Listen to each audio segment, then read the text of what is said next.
Hello friends, welcome back my YouTube channel MS maths, जहां मैं upload करता हूं BSc mathematics and physics related video lectures. So in this video I will explain like all definitions of ideals, ring homomorphism, basis dimension, vector space, उन सभी से related जितने भी topics है उन सभी की जो इंपोर्टेंट और लाइक जितनी भी डेफिनेशंस है वो सारी यहाँ पे कवर करने वाला हूं, और जो इंपोर्टेंट डेफिनेशन होंगी वो मैं यहाँ पे आपको बताता रहूंगा, और इसका लाइक जो जो इंपोर्टेंट होगी वो मैं आपको बता दूंगा. और यहाँ पे हम जो है पूरे डेफिनेशन के बारे में देखने वाले हैं, तो वीडियो को पूरा देखिए.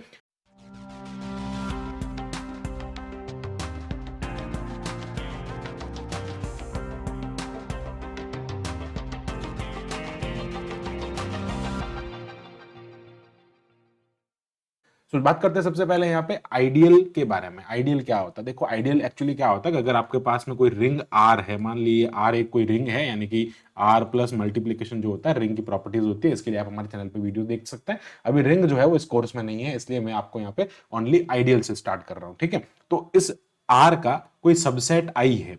ठीक है, मान लो आई इज द सबसेट, कह रहा है ना, non empty subset I of ring R is said to be ideal. ये एक आइडियल होगा कब? जब ये दो कंडीशन को फॉलो करेगा. फर्स्ट कंडीशन इज कि आई जो है वो एक सब ग्रुप बन जाए. अब ध्यान ये रखना कि सब ग्रुप बनने के लिए जो उसकी कंडीशन होती है वो क्या होती है कि ए बी इनवर्स ये फॉलो करे.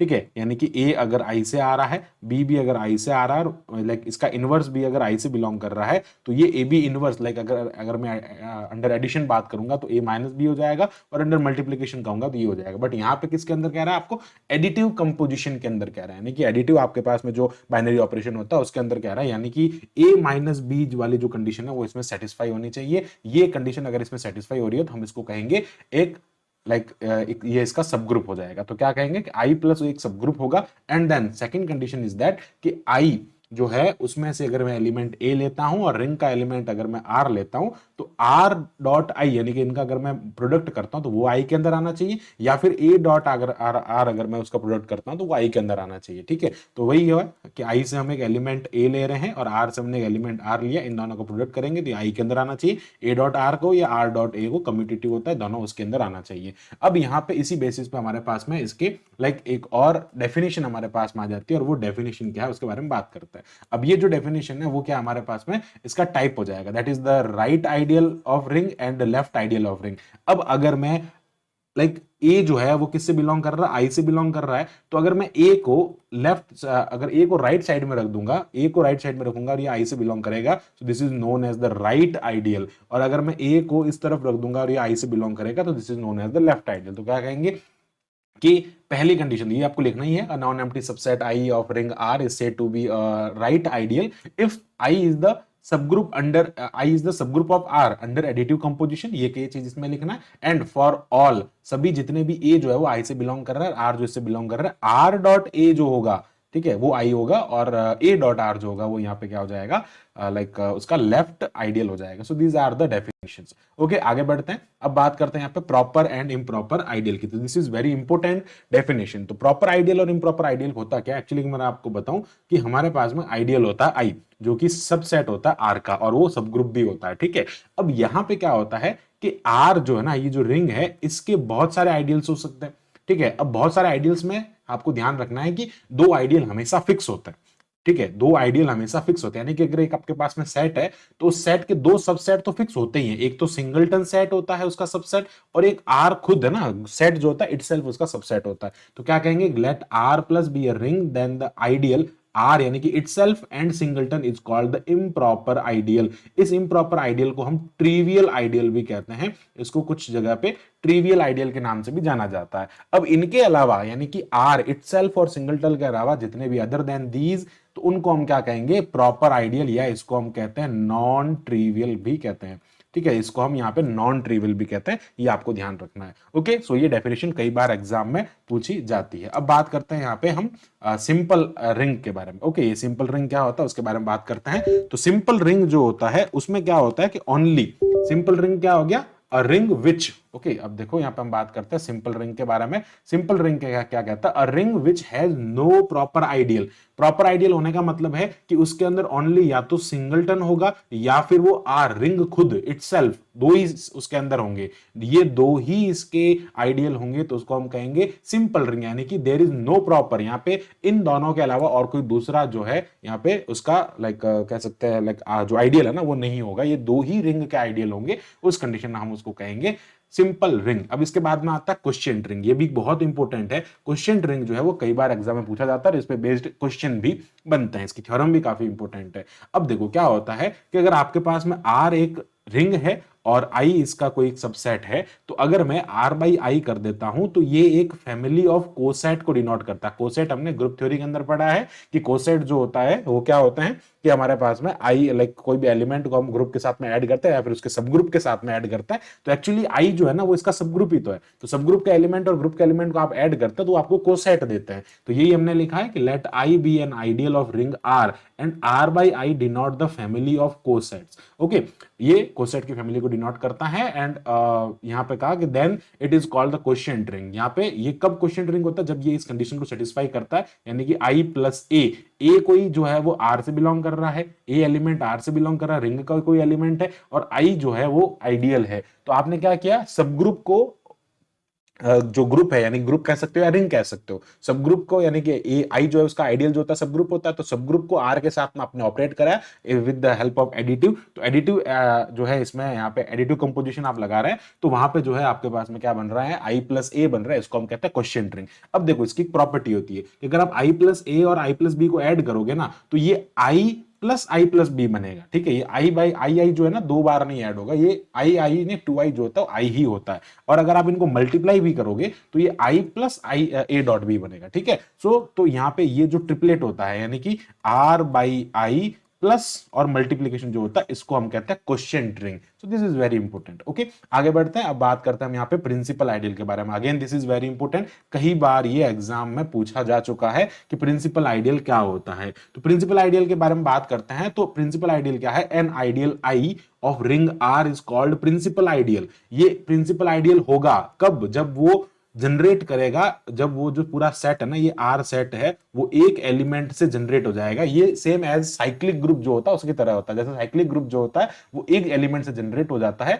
उसी टाइप से प्रिंसिपल आइडियल जो होता है वो भी एक एलिमेंट से जनरेट हो जाता है। इसको हम ऐसे डिनोट करते हैं, आई जो होता है इज इक्वल टू इस टाइप से ब्रैकेट में ए लिख के इसको डिनोट किया जाता है। और इसकी डेफिनेशन क्या होती है, देखो R A plus A S plus M A. अब यहां पे ये क्या है, सच दैट आर और एस जो होते हैं वो आर से बिलोंग करते हैं और एम जो है वो कोई इंटीजर है इसके साथ में। तो प्रिंसिपल आइडियल एक्चुअली क्या होता है, इसको 4x इस टाइप से लिखा जा सकता है, 4r। तो ये m जो होगा ना यहाँ पे ये कोई इंटीजर होगा। ठीक है, तो ये जो होगा इसका प्रिंसिपल होगा, प्रिंसिपल आइडियल यानी कि ये 4x इस वाले एलिमेंट से ये पूरा जनरेट हो जाएगा। ठीक है, इसलिए इसको क्या कहते हैं, प्रिंसिपल आइडियल कहते हैं। आगे बढ़ते हैं, फिर बात करते हैं प्रिंसिपल आइडियल डोमेन के बारे में। ये भी डेफिनेशन प्रीवियस ईयर में पूछी जा चुकी है कि if all ideal is principal, सारे आइडियल प्रिंसिपल हो जाएंगे। देखो डोमेन का मतलब क्या हो गया, एक पर्टिकुलर एरिया आपको दे रहा है, तो क्या कह रहा है, all ideal is principal in integer domain. कोई आपके पास में इंटीजर डोमेन है रिंग का, उस रिंग के इंटीजर डोमेन में सारे प्रिंसिपल आइडियल जो है सॉरी सारे आइडियल जो है वो प्रिंसिपल है, यानी कि सारे आइडियल जो है वो जनरेट कर रहे हैं पूरे रिंग को। Then that domain of R, वो जो आर डोमेन होगा उस डोमेन को हम क्या कहेंगे, प्रिंसिपल आइडियल कहेंगे। यानी कि if all the ideal is principal in integer then the domain R, एक डोमेन का कोई इंटीजर है, उस इंटीजर के सारे आइडियल्स जो है वो प्रिंसिपल है, तो हम क्या कहेंगे उस डोमेन को, प्रिंसिपल आइडियल डोमेन कहेंगे। ओके, आगे बढ़ते हैं, फिर बात करते हैं प्राइम आइडियल के बारे में। This is like very important मैं कहूंगा, क्योंकि ये डेफिनेशन कई बार पूछी जाती है, बट ये थोड़ी सी टेढ़ी डेफिनेशन यानी कि समझने में थोड़ी दिक्कत होती है। एक्चुअली क्या होता है कि एनी आइडियल, अगर आपके पास में कोई आइडियल है और ए और बी जो है वो आइडियल से बिलोंग कर रहे हैं, अब ये कंडीशन और में सेटिस्फाई होती है। अब ये प्राइम आइडियल जो होता है, प्राइम आइडियल में क्या होता है, आपके पास में जो रिंग होता है will be prime ideal if, अगर मैं इन दोनों का मल्टीप्लाई कर दूंगा ना a इंटू बी, आप यहाँ पे मैंने जैसे यहाँ पे p ले रखा है तो p आप इसको p से भी डिनोट कर सकते हो, i से भी डिनोट कर सकते हो, तो कोई फर्क नहीं पड़ता उससे। तो ये a b जो है वो वापस उसी के अंदर आना चाहिए, यानी कि क्लोजर लॉ सेटिस्फाई करना चाहिए when ever a b i से बिलोंग करे या फिर बी आई से बिलोंग, दोनों, अगर दोनों बिलोंग कर गए, अगर दोनों बिलोंग कर गए तो वो नहीं होगा, उसमें से एक बिलोंग करना चाहिए, तो ए बिलोंग करे या बी बिलोंग करे, उस केस में हम क्या कहेंगे, इसको प्राइम आइडियल कहेंगे, यानी कि any ideal of ring R will be prime ideal if A B belongs to P, और एंड ए बी जो है वो आर से बिलोंग कर रहा है, ए बी जो है वो आर से बिलोंग कर रहा है, उनमें से एक एलिमेंट, भाई ए बी रिंग से बिलोंग कर रहा है और आइडियल जो होता है रिंग का सबसेट होता है, तो जो आइडियल का जो एलिमेंट होगा वो रिंग में भी बिलोंग करेगा, तो ए बी रिंग में भी बिलोंग कर रहा है, एंड वो उनमें से एक एलिमेंट, ए और बी में से कोई एक एलिमेंट, या तो ए पी से बिलोंग करे या फिर बी पी से बिलोंग करे, तो इसको हम कहेंगे प्राइम आइडियल। ओके, आगे बात करता है पॉलिनोमियल। पॉलिनोमियल एक बहुत अच्छा टॉपिक है, इस पे बेस्ड बड़े क्वेश्चन 10 नंबर के 6 नंबर के क्वेश्चन भी इस पे बनते हैं, क्योंकि इस पे लाइक इसके जो दो पॉलिनोमियल के एडिशन और दो पॉलिनोमियल का मल्टीप्लिकेशन होता है, वैसे टाइप के क्वेश्चन पे इस पे बनते हैं। तो पॉलिनोमियल क्या होता है, देखो एक्चुअली क्या होता है कि जब हमारे पास में कोई रिंग होता है तो उससे हमारे पास में कोफिशिएंट्स, यानी कि आपको अगर मैं कहूं कोई भी पॉलिनोमियल पी एक्स के बारे में, तो पॉलिनोमियल जैसे मैंने लिखा 4x² + 3x + 2, ये पॉलिनोमियल है, तो इसमें ये जो इनके कोफिशिएंट्स है ना, ये वाले कोफिशिएंट, दिस इज लाइक इसको हम कहेंगे a0, ये a0 हो जाएगा, ये a1 हो जाएगा, ये a2 हो जाएगा, तो ये जो कोफिशिएंट्स होते हैं जिनको हम स्केलर्स कहते हैं, ये कोफिशिएंट्स रिंग से आएंगे। ठीक है, तो क्या लिखा हमने, let R + be a ring and a0, a1, a2, an जो है वो रिंग से बिलोंग करता है, और ये कोई आर्बिट्री, कोई भी रिंग के कोई भी एलिमेंट से आ सकता है, is defined as infinite over system. ठीक है, ये पूरे बहुत सारे हो सकते हैं, तो a0, a1, a2, an, हमने a इनफाइनाइट तक इसको चूज किया है, with at most at finite number of non zero element. ये जो है वो कैसे होने चाहिए, एटमोस्ट एक ना एक तो उसके अंदर फाइनाइट नंबर हो, ऐसा नहीं होना चाहिए कि भैया रिंग से हमने जीरो ले लिया और जीरो के साथ में ये कर दिया, तो ये एक पॉलिनोमियल नहीं हो गया, तो जीरो हो जाएगा ना, तो एटमोस्ट एक न एक उसके अंदर at most finite number of non zero element उसके अंदर होने चाहिए। तो ये जो एफ एक्स होता है ना, a0x⁻0, a1x⁻1, a2x⁻2, an(x⁻n) जो होता है, इसको हम कहते हैं पॉलिनोमियल ओवर रिंग, जिसमें ये जो कॉफिशिएंट्स होंगे ये कहां से आएंगे, रिंग से आएंगे, तो इसको हम कहते हैं पॉलिनोमियल ओवर रिंग। अब बात करते हैं कांस्टेंट पॉलिनोमियल के बारे में। कांस्टेंट पॉलिनोमियल का मतलब होता है कि एक ऐसा ring if consisting of only single element a0, यानी कि अगर आपके पास में जैसे मैंने कहा px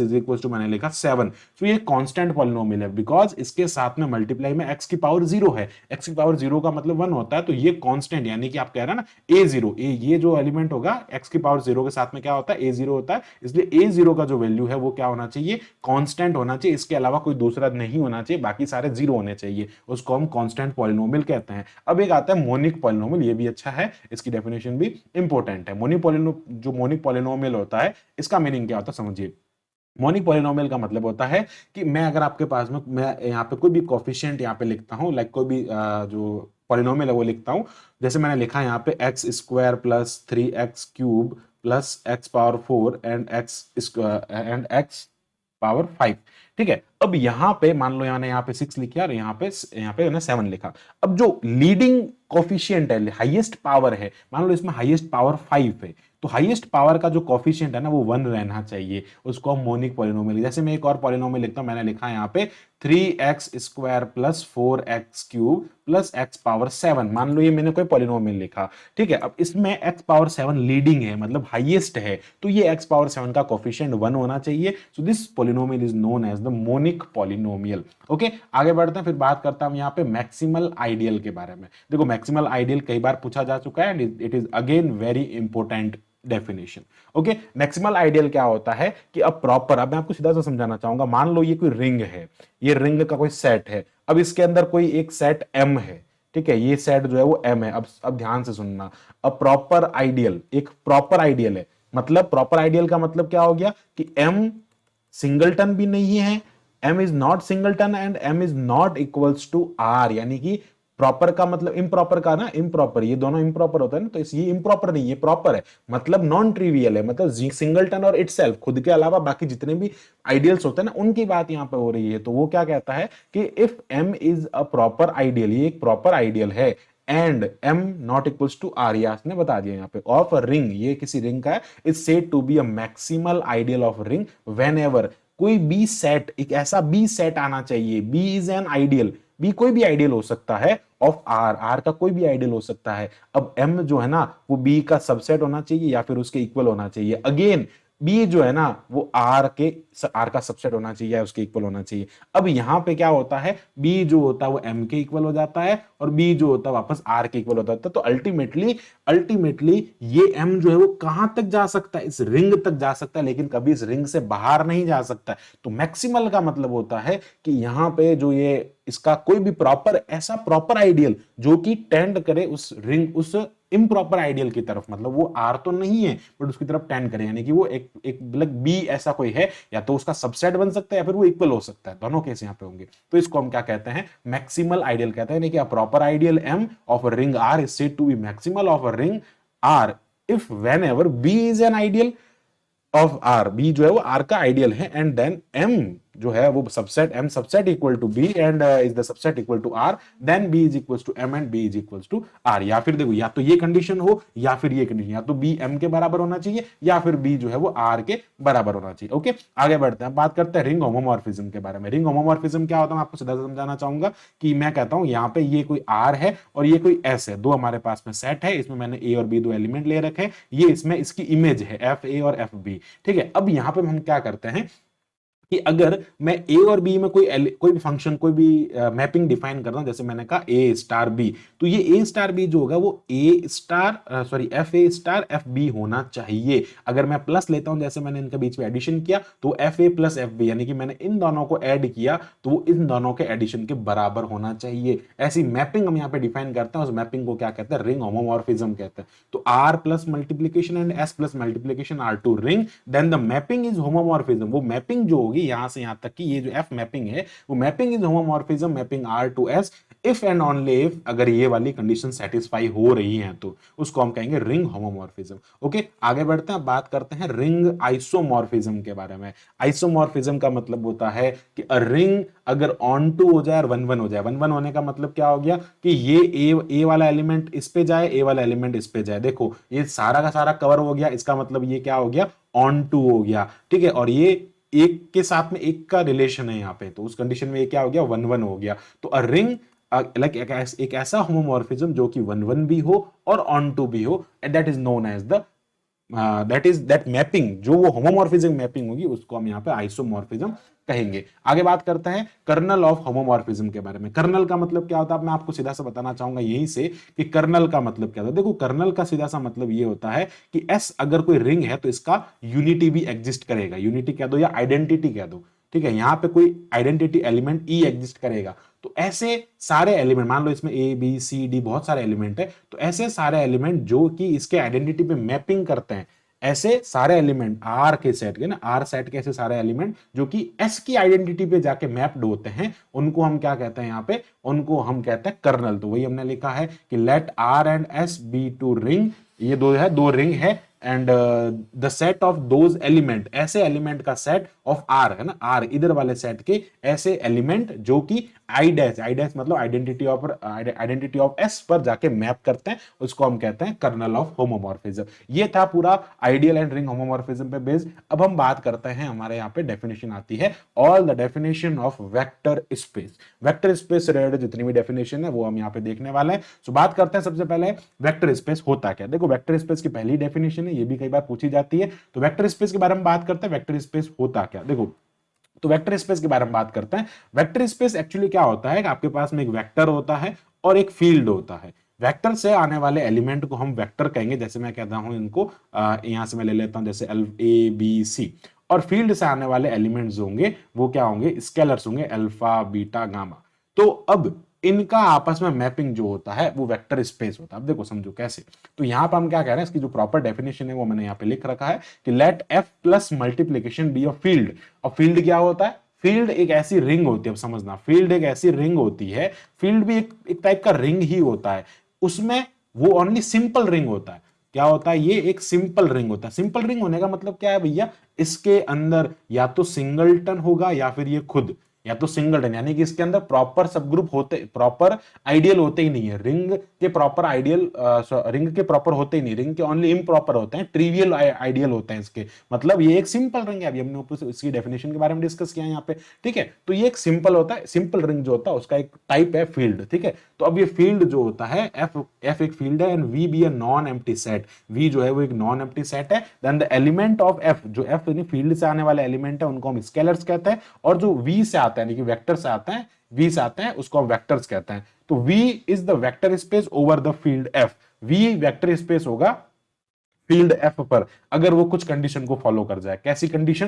पहली कंडीशन है कि वी प्लस एक अबिलियन ग्रुप होना चाहिए। अबिलियन ग्रुप होने का मतलब क्या है? उसमें आइडेंटिटी एग्जिस्ट करे, इनवर्स एग्जिस्ट करे, क्लोजर लॉ, एसोसिएटिव लॉ और साथ में कम्यूटेटिव लॉ फॉलो करे। वी प्लस जो है अंडर एडिशन में वो एक अबिलियन ग्रुप बनना चाहिए, और अंडर मल्टीप्लीकेशन वो एक्सटर्नल कंपोजिशन को फॉलो करना चाहिए। एक्सटर्नल कंपोजिशन का मतलब क्या है कि अगर मैं एक एलिमेंट ए को वेक्टर से लेता हूं और एक एलिमेंट में फील्ड से लेता हूं, अगर मैं इनका मल्टीप्लीकेशन कर दूं ना तो ये वी के अंदर आना चाहिए। किसके अंदर आना चाहिए? वी के अंदर आना चाहिए। तो हमेशा v जो होता है वो बड़ा होता है, वेक्टर जो होता है ना वो फील्ड से बड़ा होता है। इसके एग्जांपल में भी मैं आपको बताऊंगा। ठीक है, आगे बात करते हैं थर्ड प्रॉपर्टी के बारे में। थर्ड ये कहता है scalar multiplication and scalar addition law. कैसे? अगर मैं अल्फा कोई फील्ड से लेता हूं और a और b मैंने कोई वेक्टर्स लिए हैं, तो ये alpha a plus alpha b को सेटिस्फाई करना चाहिए for every like such that alpha belongs to f and A B belongs to vector. Similarly अगर मैं आपको कहूं कि यहां पे मैंने ए लिखा और यहां पर अल्फा और बीटा हमने यहां पे लिखा, तो ये किसके इक्वल होगा? ए अल्फा प्लस ए बीटा के इक्वल होगा फॉर एवरी ए जो है वो वेक्टर से बिलोंग कर रहा है एंड अल्फा बीटा जो है वो यहां पे फील्ड से बिलोंग कर रहा है। ठीक है, और एक इंपॉर्टेंट होता है वो होता है यूनिटी। ये यूनिटी जो होता है वो फील्ड से बिलोंग करता है। ये मैंने कहा यू जो है वो वेक्टर से बिलोंग कर रहा है, ये अगेन यू बनेगा और ये भी किसके अंदर आ रहा है? वी के अंदर आ रहा है। मतलब ये एक्सटर्नल कंपोजिशन वाली प्रॉपर्टी को यहां पे फॉलो कर रहा है। तो ये प्रॉपर्टी अगर कोई सेट जो कि ओवरफील्ड फॉलो कर देता है उसको हम क्या कहते हैं? वेक्टर स्पेस कहते हैं। क्या कहा कि F is a field, V is a vector. तो ये जो होता है वी एफ, इसको लिखने का तरीका ऐसा होता है वी ओवर एफ, ये इसको लिखा जाता है। तो इसका एक एग्जांपल अगर मैं आपको दूं तो वी ओवर एफ का मतलब कॉम्प्लेक्स नंबर जो होता है ओवर आर। आर यहाँ पे फील्ड है, आर फील्ड हो गया, तो ये देख सकते हैं बाहर वाला बड़ा है, अंदर वाला छोटा है। अगर मैं लिखता हूं यहाँ पे Q over R, Q rational number होता है, ये रियल नंबर होता है, ये वेक्टर स्पेस नहीं होता बिकॉज अंदर बड़ा है बाहर छोटा है। ठीक है, तो आर ओवर क्यू जो होगा वो एक वेक्टर स्पेस हो सकता है। ठीक है, ये सब हमने हमारे प्रीवियस वीडियोस में बता रखा है, बट ये पूरा एक लाइक उसका रिवीजन टाइप है और ये सिर्फ हमने यहाँ पे डेफिनेशन के पर्पज से वीडियो बना रहे हैं। ठीक है, आगे बढ़ते हैं। अब बात करते हैं हम यहाँ पे वेक्टर सब स्पेस के बारे में। वेक्टर सब स्पेस क्या होता है भैया? जैसे ग्रुप जो होता है उसका एक सब ग्रुप होता है। ठीक है, ग्रुप जो होता है उसका एक सब ग्रुप होता है, रिंग जो होता है उसका एक सब रिंग होता है। ठीक है, उसी टाइप से हमारे पास में यहाँ पे वेक्टर जो होता है उसका एक सब वेक्टर होता है। क्या होता है? Let V be a vector. अब मैं आपको सीधा सा बताऊं, वी जो है वो एफ पर वेक्टर है, V is a vector space over F, और डब्ल्यू जो है वो वी का कोई सेट है, सबसेट है, सॉरी वी का कोई सबसेट है। और अगेन डब्ल्यू भी उसी फील्ड के ऊपर वेक्टर स्पेस बन जाए, मतलब ये इन तीनों कंडीशन को फॉलो कर ले। डब्ल्यू भी अगर अबिलियन हो जाए, स्केलर मल्टीप्लिकेशन में क्लोज्ड हो जाए, स्केलर मल्टीप्लिकेशन और एडिशन लॉ को फॉलो कर ले, तो उसी सेम फील्ड है ना, जिस फील्ड पे वो वेक्टर स्पेस है, अगर वो उसी सेम फील्ड पे इसको फॉलो कर लेगा तो वो जो डब्ल्यू होगा उस डब्ल्यू को हम कहेंगे वेक्टर वी एफ का सब स्पेस। तो क्या कहेंगे? Let V be a vector space over field f and w be non-empty subset of f, then w is called a subspace if w is vector space over the same field। जो v का field है उसी पर ये vector space हो जाए। आगे बढ़ते हैं। अब बात करते हैं हम यहाँ पे इम्प्रॉपर सब स्पेस के बारे में। इम्प्रॉपर सब स्पेस क्या होता है? इम्प्रॉपर सब स्पेस का मतलब होता है वही जैसे हमारे पास में प्रॉपर इम्प्रॉपर आइडियल्स होते हैं, वैसे itself and singleton. Itself and singleton जो होता है दैट इज नोन एज, ये सब में होते हैं, ये प्रॉपर सब ग्रुप होता है, इस प्रॉपर सब स्पेस होता है, या फिर हम इसको कहते हैं ट्रिवियल। ठीक है, ये क्या होता है? ट्रिवियल वेक्टर सब स्पेस होता है। ठीक है, और एक होता है प्रॉपर जिसमें इन सब के अलावा, इन दोनों के अलावा जो होता है other than these, other than improper, that is known as the proper, या फिर हम इनको कहते हैं नॉन ट्रिवियल। ठीक है, इसको हम कहते हैं नॉन ट्रिवियल वेक्टर सब स्पेस। ओके, आगे बढ़ते हैं। अब हमारे पास में आता है लीनियर सम। लीनियर सम क्या होता है उसके बारे में बात करते हैं। देखो, लीनियर सम का मतलब होता है कि आपके पास में कोई भी ऐसा एलिमेंट आ जाए, लाइक एक एलिमेंट हम ले रहे हैं वेक्टर स्पेस से और एक हम ले रहे हैं दूसरे वेक्टर स्पेस से। तो V F is a vector space and W and W2, W1 and W2 जो है वो दो नॉन एम्प्टी सबसेट है वेक्टर के। ठीक है, तो W1 जो है वो भी सबसेट है वेक्टर स्पेस का, W2 जो है वो भी सबसेट है। ठीक है, अब हमने क्या किया यहां से कि ये जो W1 है ना, इससे मैंने एक एलिमेंट ले लिया स्मॉल w1, और W2 जो है इसमें मैंने एलिमेंट ले लिया W2। अब मैं अगर इन दोनों को ऐड कर देता हूं ना W1 प्लस W2, तो ये जो होता है ये वापस उसी में से बिलोंग करता है ना, उसी वेक्टर से बिलोंग करता है, बिकॉज ये उसके सबसेट के दो एलिमेंट है तो उसमें से बिलोंग करेंगे। तो इसको हम इसको ऐड करते हैं ना, उसको अपन कहते हैं लीनियर सम। ये बस इसी टाइप का है, बस लीनियर सम मतलब सम हो रहा है उसका। ठीक है, अब आता है डायरेक्ट सम। डायरेक्ट सम जो होता है बहुत इंपॉर्टेंट है, बस सेम डेफिनेशन है। डायरेक्ट सम को डिनोट कैसे करते हैं, जैसे ये W1 है और ये W2, इसको आपको यहाँ पे गोला लगाना होता है। ये डिनोट करने का तरीका है। माना कि let W1 and W2 be two sub space of VF, vector space के दो सब स्पेस कह दो, सब सेट कह दो, एक ही बात है। देन डायरेक्ट सम, वहां पे सबसेट की बात हो रही थी, यहाँ पे सब स्पेस की बात हो रही है, यानी कि ये उसी सेम फील्ड पे W1 और W2 जो है वो क्या कर रहे हैं, एक वेक्टर स्पेस बना रहा है ना, ये चीज को फॉलो करता है। ठीक है, वहां पे वो नहीं होता, वहां पे ओनली सेट होता है। Then direct sum denote by this, इससे हम क्या कहते हैं, डायरेक्ट सम कहते हैं। एंड ये जो होता है, इससे जनरेट होने वाला जो एलिमेंट होगा ना, वो यूनिकली रिप्रेजेंट होगा। The element W1 and W2 is uniquely represent, तो एवरी एलिमेंट ऑफ दिस, इसका जो एलिमेंट होगा सारा वो कैसा होगा, यूनिकली रिप्रेजेंट होगा। तो उसको हम क्या कहते हैं, एज लीनियर सम। लीनियर सम ही होगा, लेकिन वो लीनियर सम का जो एलिमेंट होगा ना, वो यूनिकली रिप्रेजेंट होगा, इसलिए हम इसको क्या कहते हैं, डायरेक्ट सम कहते हैं। और ये सब स्पेस का होता है और ये सब सेट का होता है। बस आप इस दोनों वर्ड को ध्यान रखें। ओके, आगे बढ़ते हैं। ये पूरा था हमारा वेक्टर स्पेस के बारे में। अब बात करते हैं हम all definitions of basis and dimension. Basis and dimension जो है उसकी डेफिनेशंस के बारे में बात करता है। Like this is a very simple and बहुत छोटा टॉपिक और अच्छा टॉपिक है। सबसे पहला डेफिनेशन इसमें ये आता है लीनियर कॉम्बिनेशन। क्या होता है लीनियर कॉम्बिनेशन, तो वही है कि अगर आपके पास में कोई वेक्टर स्पेस होता तो इसमें एक वी होता वेक्टर और एक होता फील्ड। मान लो वेक्टर से मैंने एलिमेंट लिया A B और C, और फील्ड से मैंने एलिमेंट लिया अल्फा बीटा और गामा। अब मैं क्या करता हूं, इनका मल्टीप्लाई करके इनको ऐड कर देता हूं, तो A alpha plus B beta plus C gamma.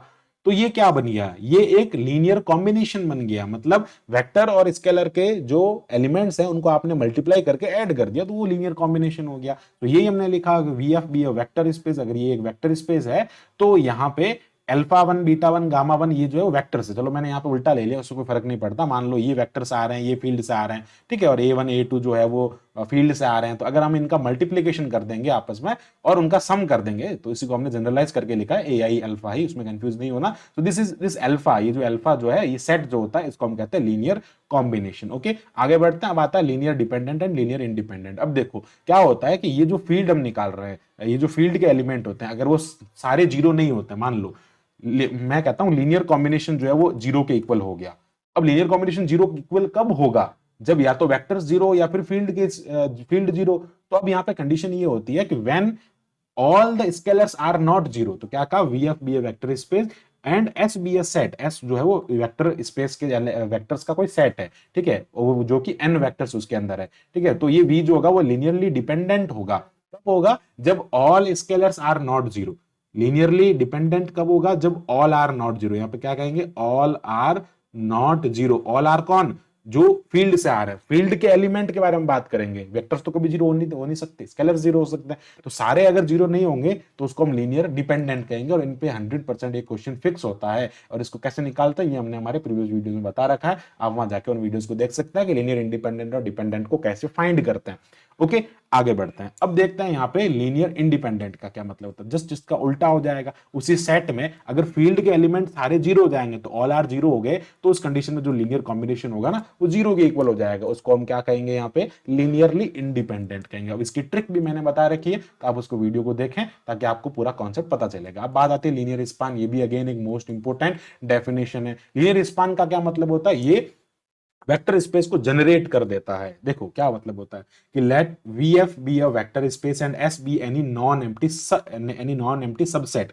S जो है वो VF का कोई नॉन एम्प्टी सबसेट हो जाएगा। देन लीनियर स्पान LS, इसको LS से डिनोट करते हैं। Linear span is denoted by LS of S is the set of all linear combination। ये जितने भी लीनियर कॉम्बिनेशन बनेंगे ना उनका सेट हो जाएगा ऑफ फाइनाइट सेट। सारे फाइनाइट सेट का जो लीनियर कॉम्बिनेशन बनेगा, यानी कि जो S हमने कहा ना वेक्टर्स के एलिमेंट है। अब वेक्टर्स तो बहुत बड़ा होता है, तो वेक्टर्स के बहुत सारे सेट बनेंगे, तो बहुत सारे सेट का फील्ड के साथ में जब आप मल्टीप्लाई करके ऐड करोगे, मतलब उसका लीनियर कॉम्बिनेशन बनाओगे, तो वो जो लीनियर कॉम्बिनेशन जो होगा, वो लीनियर कॉम्बिनेशन का सेट जो होगा उसको हम कहेंगे LS, यानी कि set of linear combination is known as the linear span. तो ये आप देख सकते हैं इस सेट के अंदर क्या आ रहा है भैया, लीनियर कॉम्बिनेशन ही तो आ रहा है। ये देखो लीनियर कॉम्बिनेशन ये A और अल्फा वेक्टर और स्केलर के मल्टीप्लिकेशन हो रहा है। सो इसको हम क्या कहते हैं यहाँ पे, this is known as the linear span. तो element of LS is member of vector space. आपको ध्यान रखना है कि जो लीनियर स्पान होता है उसके जो एलिमेंट होता है वो आ कहां से रहे, वेक्टर से ही तो आ रहा है, बिकॉज वेक्टर की कंडीशन होती है कि जब आप ए और अल्फा को मल्टीप्लाई करते हैं तो अगेन वो वी के अंदर आता है। This is the second property of vector space.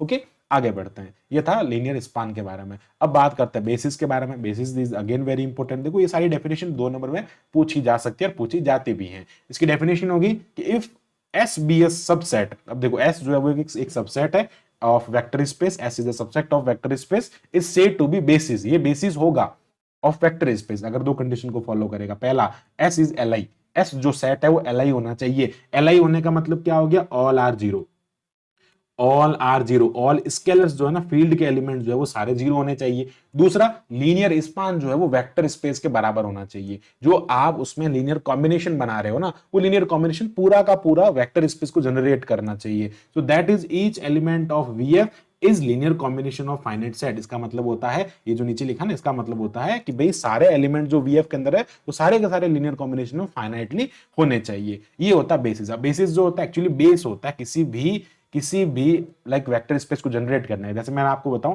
कि एक्स और वाई मैंने 2 ली हैं। अब एक्स और वाई को अगर मुझे जनरेट करना तो मैं यहाँ पे क्या लिखूंगा, 1 0 और 0 1, ये 2 ले लिए मैंने। अब अगर मैं इसको एक्स से मल्टीप्लाई करूं, इसको वाई से मल्टीप्लाई करके इसका लीनियर कॉम्बिनेशन बनाऊंगा ना, तो मुझे एक्स और वाई मिलेगा। अगर मैं आपको एक छोटा सा एग्जांपल और दूं, मैट्रिक्स का मैं एग्जांपल लिख सकता है। मैट्रिक्स का एग्जांपल इसमें इसको ना, ये जो 0 1 और ये होता है ना, इनको हम कहते हैं स्टैंडर्ड बेसिस। ठीक है, these are known as standard basis. अगर मैं मैट्रिक्स लूं ए बी सी डी, अब इसको मुझे जनरेट करना तो मैं क्या लिखूंगा, 1 0 0, ठीक है, फिर लिखूंगा 0 1 0 0 एंड देन लिखूंगा 0 0 1 0 एंड देन यहां हो जाएगा 0 0 0 1। अब यहाँ पे ए से मल्टीप्लाई कर दो, यहाँ बी से मल्टीप्लाई कर दो, यहाँ सी से और यहाँ डी से। तो ये जब आप इनको वापस ऐड करोगे ना, ये लीनियर कॉम्बिनेशन है, इसको ऐड करने में वापस आपको ये मैट्रिक्स मिल जाएगी। सो इसी को हम क्या कहते हैं, स्टैंडर्ड बेसिस कहते हैं। यानी कि ये बेसिस जो होता है वो पूरे वेक्टर स्पेस को जनरेट कर देता है। तो क्या होना चाहिए, पहले तो है ना एक दूसरे, जैसे मैंने यहाँ पे ये लिखा 1 0 एंड 0 1, ये दोनों ना आपस में एल आई है। एल आई होने का मतलब जो आप इनके अल्फा और बीटा की वैल्यू फाइंड करोगे ना, स्केलर्स की वैल्यू, तो जीरो मिलेगी, यानी कि ऑल आर जीरो हो जाएंगे। तो पहला तो ये एल आई हो जाएगा,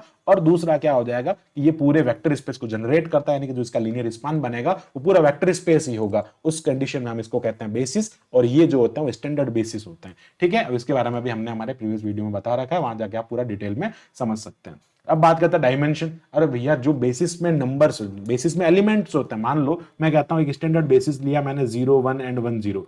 अब इसके अंदर कितने एलिमेंट है, एक और दो एलिमेंट। जैसे मैंने मैट्रिक्स की बात की थी, उसके अंदर हमारे पास में 0 1 0 0 है ना, 1 0 1 0 0 0, ये इस तरह से 4 आए थे हमारे पास में। तो 2x2 की मैट्रिक्स में हमारे पास में 4 बेसिस होते हैं। 3x3 की मैट्रिक्स में हमारे पास में 3x3 की रियल मैट्रिक्स और real entries, non zero real entries होनी चाहिए उसके अंदर। तो उस कंडीशन में क्या होता है हमारे पास में 9, 3 इंटू 3 9, उसमें उसका डायमेंशन होता है। तो एलिमेंट ऑफ बेसिस, जो बेसिस के एलिमेंट होते हैं उसको क्या कहते हैं, हम यहाँ पे डायमेंशन कहते हैं। आगे बढ़ते हैं, बात करते हैं। ये था पूरा लाइक वेक्टर स्पेस के बारे में, जिसमें हमने जो इसका डायमेंशन था उसके बारे में बात किया। अब अगर किसी सेट का या फिर किसी वेक्टर स्पेस का डायमेंशन अगर फाइनाइट हो जाता है तो हम उसको कहते हैं फाइनाइटली जनरेटेड वेक्टर, और अगर किसी सेट का इनफाइनाइट हो जाता है तो उसका इनफाइनाइटली कहते हैं। इनफाइनाइट कैसे हो जाता है, मान लो आपको मैंने कह दिया आर एक कोई वेक्टर स्पेस है, ठीक है, आर ओवर आर मान लो ये कोई वेक्टर स्पेस है, तो इसमें तो इनफाइनाइट बेसिस बन जाएंगे, तो ये इनफाइनाइट हो जाएगा। वैसे अगर मैं कहूं आपको एक मैट्रिक्स है A B C D, non zero real entries है, तो अब ये एबीसीडी जो होगा ना, इसका डायमेंशन 2x2 के, इसलिए इसका डायमेंशन 4 हो जाएगा, तो ये फाइनाइटली जनरेटेड हो जाएगा